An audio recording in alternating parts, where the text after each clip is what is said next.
Assalamualaikum warahmatullahi wabarakatuh. Senang sekali pada kesempatan ini kita kebetulan berjumpa dengan Bapak Rektor dari Universitas Muhammadiyah Enrekang. Disingkat Unimen. Disingkat Unimen. Unimen itu singkatan dari Universitas Muhammadiyah Enrekang.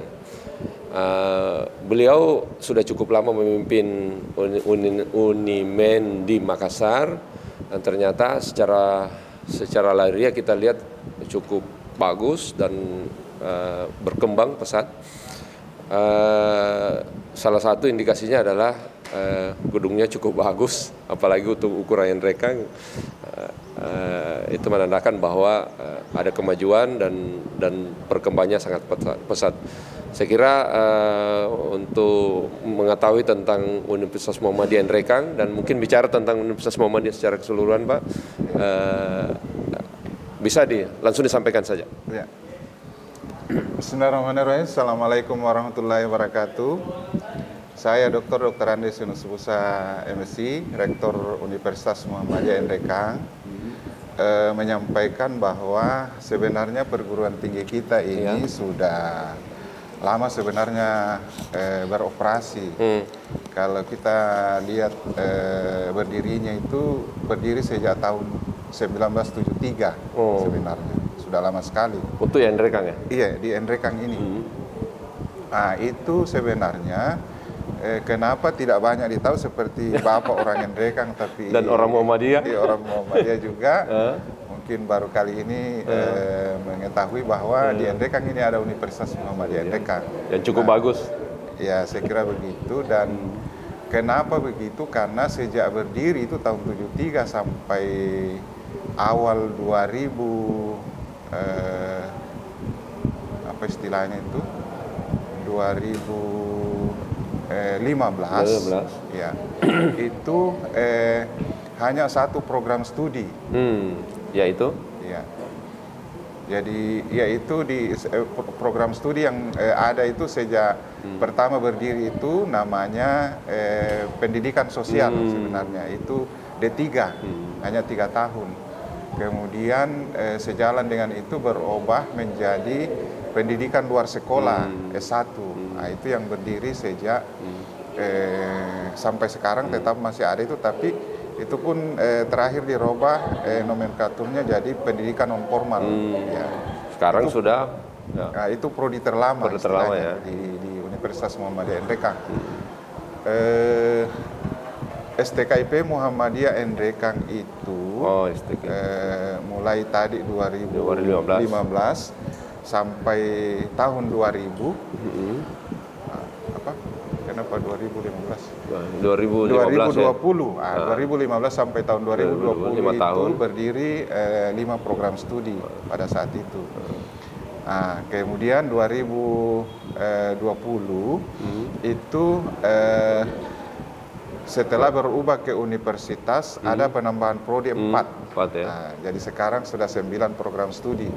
9 program studi itu antara lain yang pertama tadi pendidikan non formal, kemudian pendidikan bahasa Inggris, pendidikan matematika, bimbingan konseling, kemudian pendidikan guru sekolah dasar.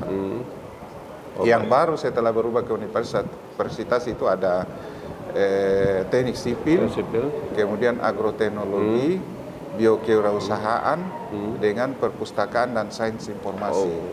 Nah, jadi relatif sekarang itu mengelola 9 program studi. Dan sebenarnya kami juga masih sementara proses ini teman-teman mempersiapkan borangnya untuk pengajuan program studi ke Kementerian Pendidikan. Itu ada 11 program studi yang sementara disiapkan oleh teman-teman. Nah, kemudian ada 4 program studi yang sudah sementara jalan pengurusannya di Kemenak, Kementerian Agama. Itu ada 4 program studi. Ini menambah lagi nih waktu dekat ya.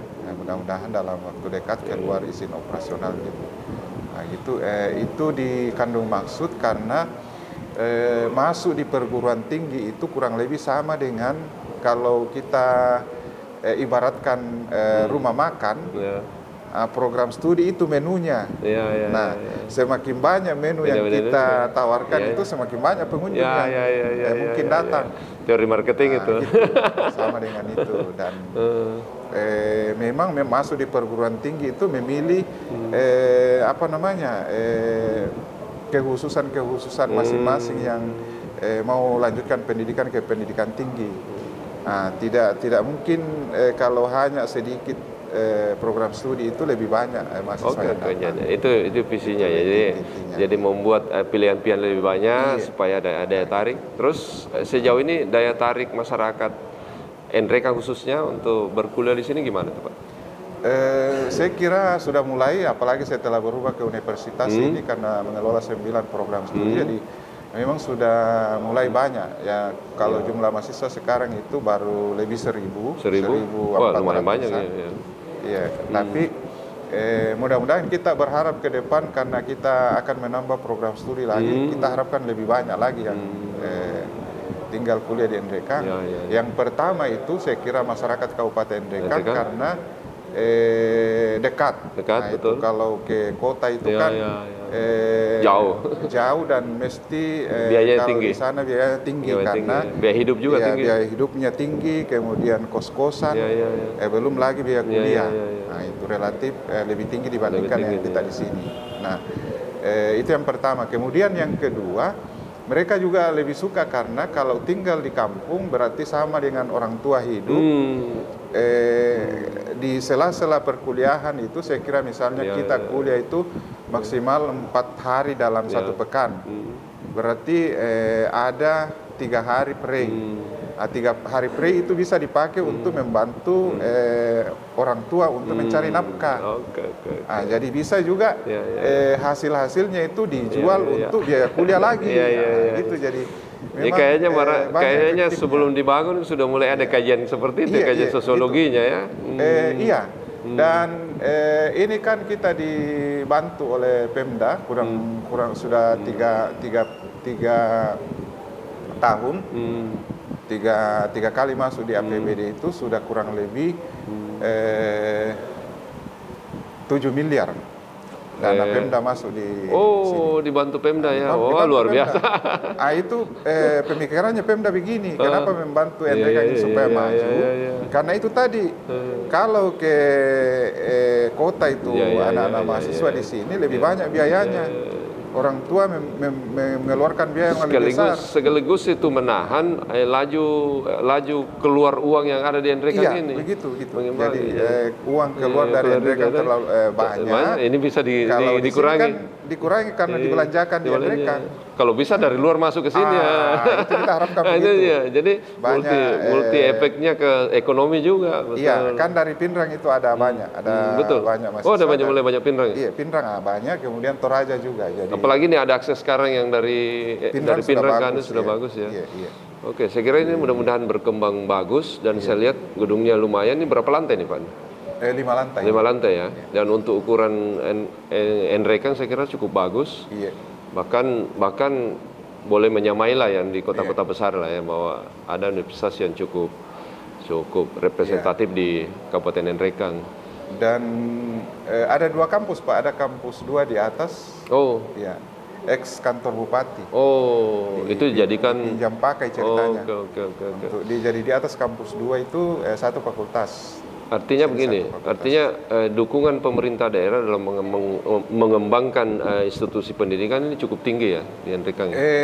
Iya, saya kira karena pemerintah itu tadi menyadari bahwa pendidikan itu sangat krusial untuk masyarakat. Untuk membangun masyarakat ke depan itu pendidikan tidak bisa dinafikan, harus didorong maksimal. Dan itu tadi bahwa kalau sebagian besar mahasiswa kita itu ke kota itu terlalu banyak biaya yang dikeluarkan oleh orang tua.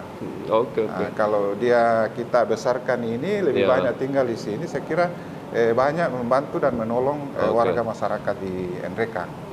Sekarang bicara Universitas Muhammadiyah secara dengan skop yang lebih luas, katakanlah Sulawesi Selatan. Ini pembicaraan tadi saya dengar ada 13 universitas serupa ini di Sulawesi Selatan ya. Muhammadiyah. Iya, Muhammadiyah ya. Di antaranya seperti di Parepare. Sidrap juga ada Pak ya? Sidrap malah ada 2. Ada 2 ya? Ada 2 di Sidrap. Terus beberapa kabupaten lain diantaranya Pak, bisa diceritakan? Di Palopo, kemudian Sinjai ada 2, di Bulukumba, kemudian di Barru, dengan di Selayar tadi. Oh, Selayar ya. Paling terakhir itu berdiri di Selayar. Ini Sulawesi Selatan saja ini, belum di provinsi lain.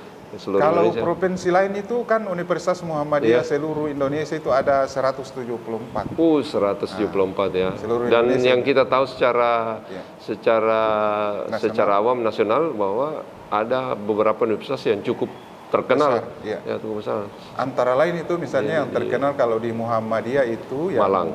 Boleh dikata 5 besar ke atas itu UMM Malang, kemudian Universitas Muhammadiyah Yogyakarta, Universitas Muhammadiyah Surakarta, Universitas Ahmad Dahlan masih di Yogyakarta, 2 di Yogyakarta ada Universitas Muhammadiyah Yogyakarta dengan Universitas Ahmad Dahlan, kemudian ada UHAMKA. Itu yang di Jakarta ya. Dr. Hamka di Jakarta. Cukup terkenal juga itu. Iya, terkenal. Ya.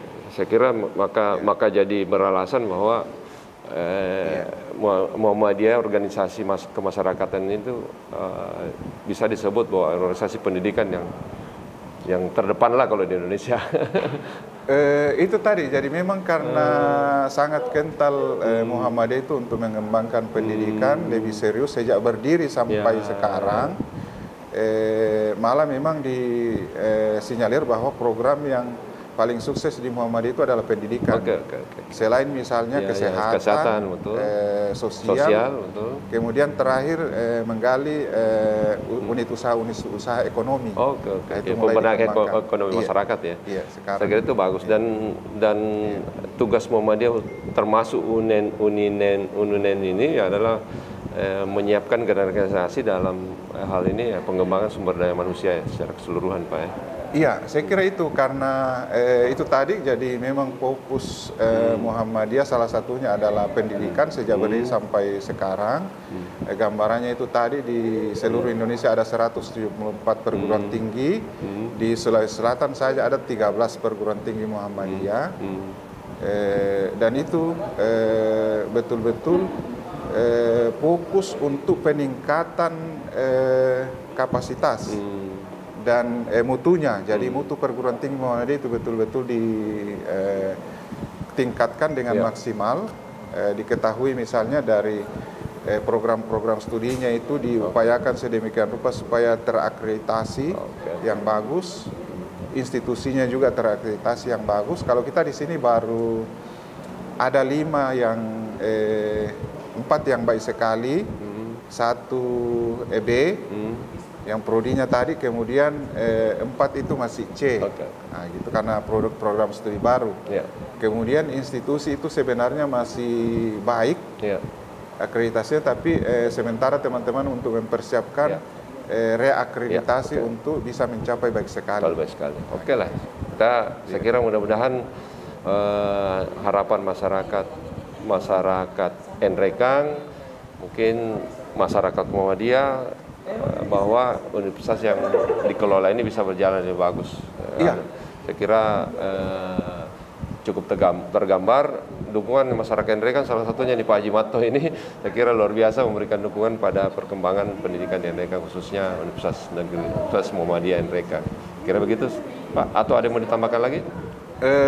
Tambahan sedikit, jadi ini kita dengan fokus tadi meningkatkan jaminan mutu perguruan tinggi, kemudian sementara juga kita fokus pengembangan hubungan internasional. Jadi sudah mulai membangun jaringan keluar, karena lembaga yang bisa eksis di saat ini saya kira tidak bisa lepas dari bagaimana jaringannya, bagaimana kerjasamanya baik di dalam negeri maupun di luar negeri. Kalau dalam negeri itu saya kira banyak sekali, dan kita mulai menjajaki dan membangun jaringan ke luar negeri. Antara lain itu yang sudah jalan selama ini itu sudah beberapa kali kita mengirim mahasiswa ke Thailand, kemudian ke Malaysia, kemudian ke Vietnam, dan mudah-mudahan bisa sementara kita MOU dengan Pakistan dan Korea Utara. Oh ini hubungan ini langsung dari Universitas Muhammadiyah Rekang ini yang membangun jaringan iya, itu? membangun jaringan kerjasama dengan perguruan tinggi di luar negeri. Oke. Gitu. Saya kira melihat paparannya, bahwa paparan singkat ya, bahwa ini luar biasa. Insya Allah ini sudah on the track. Dan mudah-mudahan akselerasi pengembangan kampus ini menjadi kebanggaan orang Nrekang pada khususnya pada Muhammadiyah pada umumnya bisa membuahkan hasil yang seperti kita inginkan. Tentu dengan dukungan masyarakat Nrekang juga, tentu doa dan dukungannya.